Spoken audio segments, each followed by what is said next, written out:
Bismillahirrahmanirrahim. Assalamualaikum warahmatullahi wabarakatuh. Mempelajari ayat 5 dan 6 senang sekali saya, karena berarti mempelajari juga apa yang menjadi sasaran, tujuan, target, visi, misi, orientasi kita selama kita hidup. Orang terus terang loh pemirsa, kalau nggak ada tujuan hidup dia pasti akan puyeng, akan bingung, nggak percaya. Saudara tiba-tiba ke bandara aja gitu. Terus kita tanya sama orang mau kemana? Tahu nih mau kemana ya? Pasti saudara bingung. Atau nggak usah begitu, saudara janjian sama orang nih, sama temen nih. Bos, ikut aneh yuk. Tunggu aneh di mana gitu. Terus kita jalan nih, udah jauh-jauh hari itu tuh udah buat dia gitu. Tiba-tiba kita sudah ada di tempat, lokasi tempat kita janjian. Subhanallah, dia nelpon. Bos, sorry nih, gak jadi. Ada aneh kecelakaan. Itu kita mendadak begini nih. Sepersekian saat mah Anda, aduh, mana ya? Udah di sini lagi. Itu pasti akan bingung. Nah, Allah tidak menghendaki kita itu bingung. Allah siapkanlah surga. Itu nanti rumahmu. Itu nanti ma'admu. Tempat kembalimu. Jangan wasaat mafsiro. Seperti yang ayat 6. Neraka. Nah, asik itu. Jadi orientasi kita tahu gitu. Ketika kita jalan tengah hari. Sebentar. Ada sholat zuhur. Itu nanti mengantar kita pada surga. Sore ada sholat asar. Sedekah. Kemudian baca Quran dan lain-lain. Dan sebenarnya enteng kok, sepele kok, sebenarnya enggak terlalu sulit. Ini hanya kita merasa beban selama ini karena kita tidak tahu, kita nggak paham. Ketika kita tahu, kita paham, insya Allah. Ketika sedang ada di satu masjid, ya, ada seorang pakai sepatu, kemudian bertanya pada saya, Ustadz, kenapa sih orang mesti sholat sunnah qobliyah lama-lamain aja kan? Itu keren banget pertanyaannya. Ustadz, kenapa sih orang mesti sholat qobliyah lama-lamain aja kan? Padahal kan kita mau pergi nih. Mau ada urusan, mau apa? Kenapa itu komat harus nungguin orang yang sholat sunnah? Kita kan pengen pergi nih, jadi telat dong. Gitu. Nih, saya jawab begini. Pak, yang namanya burung, itu ada sayapnya. Betul nggak? Sayap kanan, sayap kiri. Suatu saat saya ditanya sama guru saya. Sof, burung-burung apa yang ada sayapnya, dia nggak terbang? Burung apa itu namanya? Burung apa ya? Yang punya sayap dia nggak pergi. Nah, saya juga dikasih tahu sama guru saya. Tanya dulu burungnya. Tahu nggak tuh sayap ada di situ? Kalau tuh burung tahu dia punya sayap, tapi dia nggak terbang, itu namanya burung blow-on. Udah tahu punya sayap, kenapa kagak dipakai buat terbang? Kelepok begitu. Nah, tapi kalau burungnya itu nggak tahu, kalau burungnya itu tahu dia punya sayap, tapi dia tetap tidak terbang, namanya burung malas. Sholat itu qobliyah ba'diyah, sementara dia tidak qobliyah ba'diyah. Pertanyaannya adalah, dia tahu nggak kalau sholat itu, kalau sholat wajib itu ada qobliyahnya, ada ba'diyahnya. Colenya nggak ada ya, kayak asar nggak ada kan, subuh nggak ada ba'diyah. Nah terus orang itu jawab, tahu, tapi dia tidak melakukan, maka dia disebutnya orang malas. Tapi kalau saya nggak tahu, disebutnya orang bodoh. Pak, bapak tadinya nggak tahu, sekarang bapak udah tahu tuh. Nggak terbang tuh sholat nih, karena sayapnya kurang sempurna. Kalau mau sempurna, sayapnya dipakai. Oh begitu ya, berarti kita harus nunda dong perjalanan untuk bisa sholat sunnah qobliyah ba'diyah. Cakep. Iya dah, besok-besok malah kalau ada orang langsung qomat, saya omelin nanti. Wih, galak banget orang luar biasa. Orang gara-gara tahu jadi enteng. Kenapa orang berat untuk berzakat? Dia nggak tahu. Coba kalau dia tahu. Contoh, kita bacain surah At-Taubah. Apaan sih zakat nih? Udah peraturan pemerintah pajak ngawur begini, kita suruh zakat lagi. Oh, marah-marah. Kenapa dia marah-marah? Karena dia tidak tahu.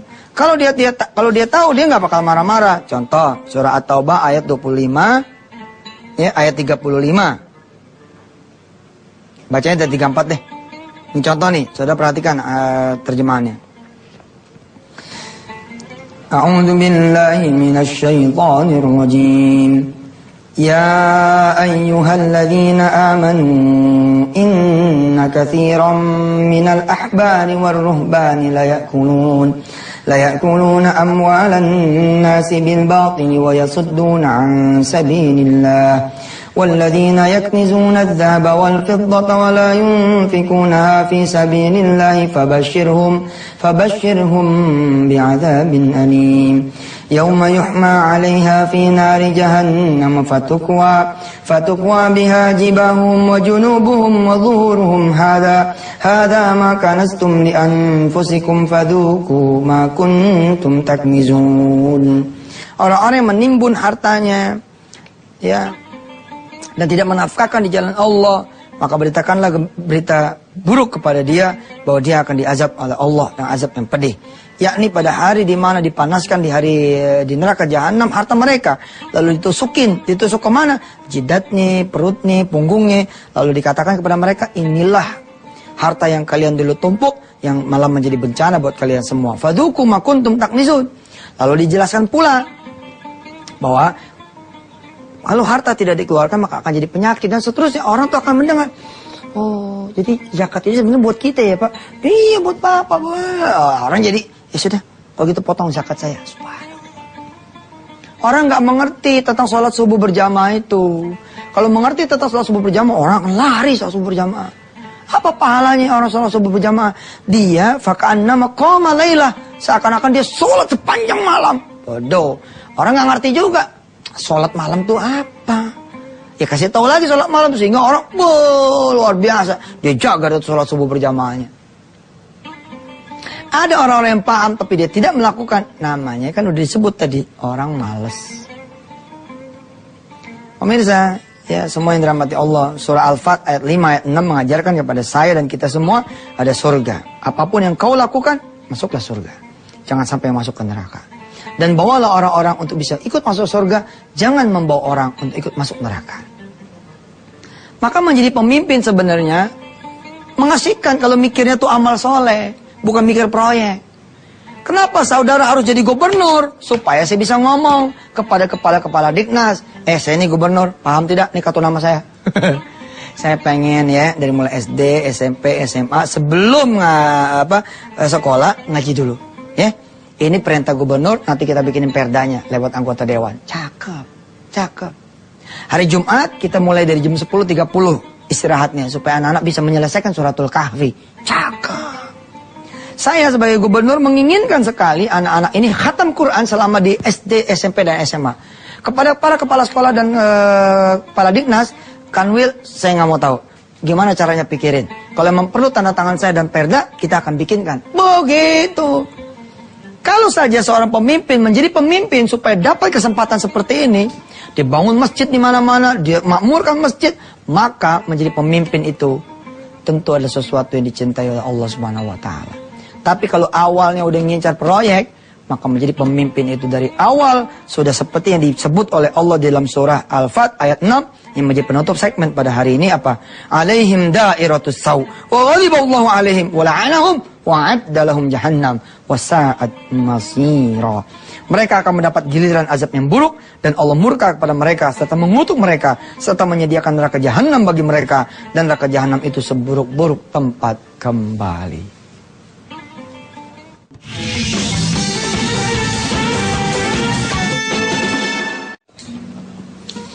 Baik saudara, segmen berapa ini? Segmen 2. Saudara adalah seorang dokter,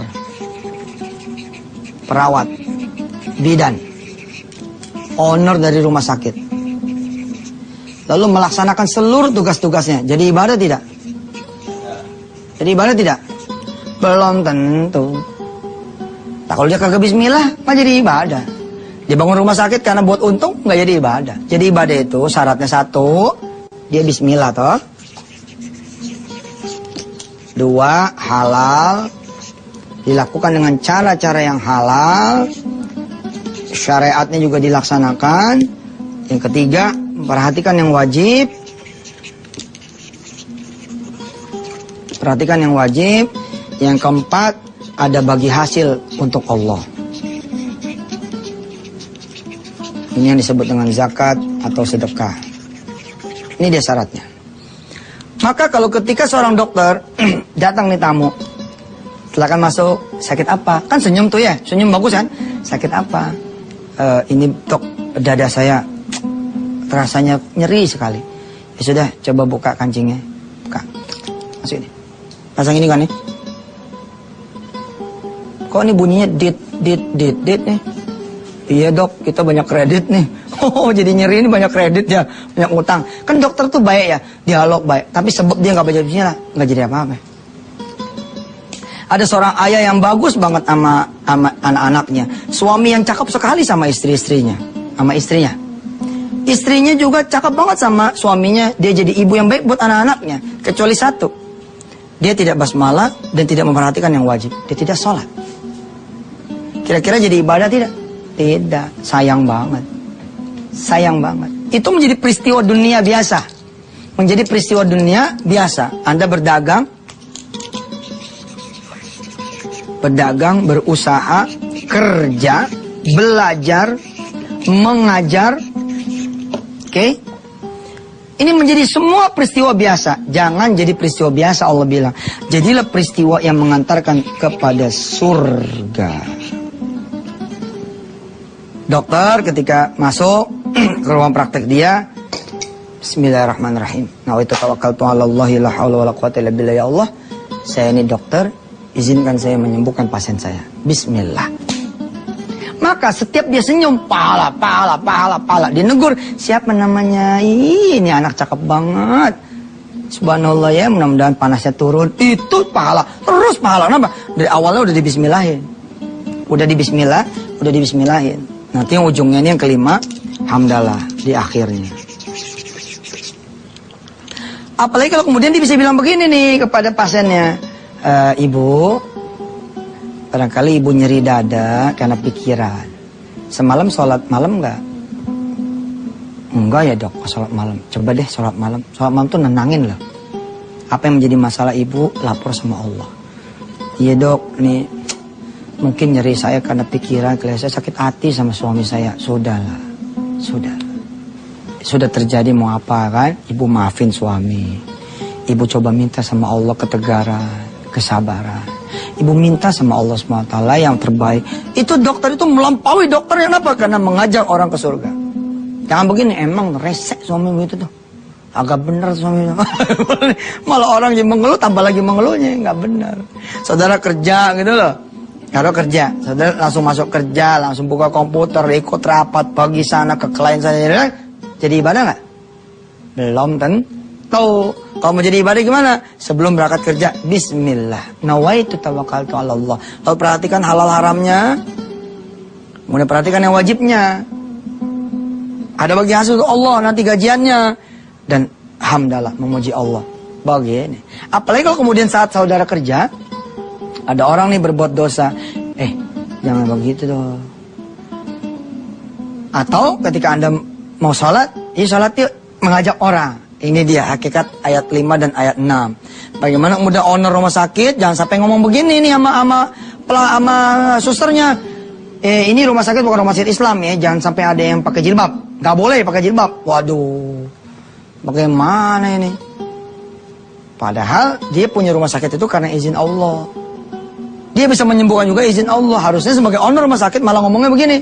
Saudara-saudara para pelayan rumah sakit, perawat, tolong ya pakai jilbab. Nanti bantuin doa teman-teman yang pada sakit dan keluarganya ya. Nanti insya Allah yang mau pakai jilbab kita kasih reward. Nggak ada urusan juga masalah penuh dan tidak rumah sakit, laku dan tidak rumah sakit dengan jilbab. Nggak ada urusan. Saudara bidan, ya jangan cuma jangan cuma begitu. Bilang, ayo bu salawat, istighfar, ayo subhanallah. Itu cakep kan, subhanallah. Cakep. Saudara owner dari perusahaan, apalagi kalau saudara owner tinggal begini doang. Ayo kita bismillah, kita berdoa kepada Allah. Dapat semua. Dia masuk surga, semuanya pun masuk surga. Subhanallah.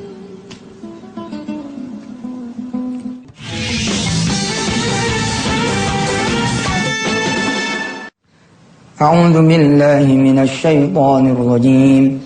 ويعذب المنافقين والمنافقات والمشركين والمشركات الظانين بالله ظن السوء عليهم دائرة السوء وغضب الله عليهم ولعنهم وأعد لهم جهنم وساءت مصيرا. Dan dia mengazab orang-orang munafik laki-laki dan perempuan dan juga orang musyrik laki-laki dan perempuan yang berprasangka buruk terhadap Allah.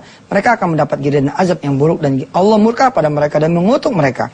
Serta menyediakan neraka jahanam bagi mereka dan neraka jahanam itu seburuk-buruk tempat kembali. Masuk neraka aja udah jangan ampe, apalagi terlebih Anda menjadi penyebab orang lain masuk neraka. Anak-anakku yang saat ini melihat tayangan ayah, ketika anak-anak ditawarin, nih enak lu, enak. Lu bakal ngelihat dunia yang lebih enak lagi. Nggak mas, saya lebih senang pisang goreng daripada yang begini-begini. Nggak bayar kok. Atau Ananda disuruh jadi kurir, narkoba, obat. Jangan mau ke neraka, maunya ke surga. Kalau bisa, kumpulin teman-teman. Yuk kita tadarusan yuk, besok mau ujian. Ntar malam kita janjian yuk, kita qiyamul lail bareng. Besok Senin atau Kamis kita puasa yuk. Ajak semua ke surganya Allah dan hindarkan diri dan hindarkan orang-orang lain kepada neraka. Jangan sampai masuk neraka. Saya berdoa kepada Allah pemirsa, mudah-mudahan saya jangan menjadi sebab orang lain masuk neraka. Mudah-mudahan saya menjadi sebab orang lain masuk surga. Insyaallah ya Allah. Hanya Engkau yang tahu apa yang menjadi dosa saya. Mudah-mudahan Allah SWT memaafkan segala dosa-dosa kita. Kita dimarahin orang aja udah setengah mati Pak, takutnya kita. Apalagi waghadiballahu alaihim, Allah murka kepada mereka. Wala'anahum, Allah melaknat mereka.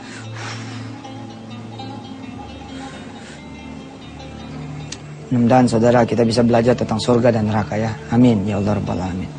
Yuk kita doa lagi. Al-Baqarah ayat 40. A'udzu billahi minasyaitonir rajim. Ya bani Israil al-kuru ni'mati allati an'amtu 'alaikum wa awfu bi'ahdi ufi bi'ahdikum wa iyaya farhabun. Shadaqallahul azim. Saudara yang sudah menghafal sampai 40 ayat, sering-sering mengulang. Baca tafsirnya, pahami maknanya. Saudara yang sudah terdaftar menjadi santri tahfiz online di santritahfiz.com, insya Allah belajar terus maknanya, karena kita tidak sempat belajar maknanya di Dewan Ayat setiap segmen ketiga di Antv ini. Terima kasih buat saudara yang sudah mulai mendaftarkan diri saudara di www.patunganusaha.com untuk sama-sama membangun dan mengembangkan hotel dan apartemen haji dan umrah. Mudah-mudahan saya, teman-teman di Horizon dan teman-teman pemborong bisa kemudian menjaga amanah saudara sehingga saudara bisa mendapatkan return tahunan dari bagi hasil sewa, menyewa hotel dan apartemen, transportasi dan sebagainya, dan juga insya Allah saudara bisa dapat pahala yang banyak dari Allah SWT dengan memprovide, menyediakan layanan kamar buat kawan-kawan yang akan berangkat umrah ke Tanah Suci. Terima kasih saudara, kita berdoa, mudah-mudahan Allah mengabulkan doa kita. Doa hari ke-43. Istighfar saudara. Astaghfirullah. Astaghfirullah. Astaghfirullah. Salawat saudara.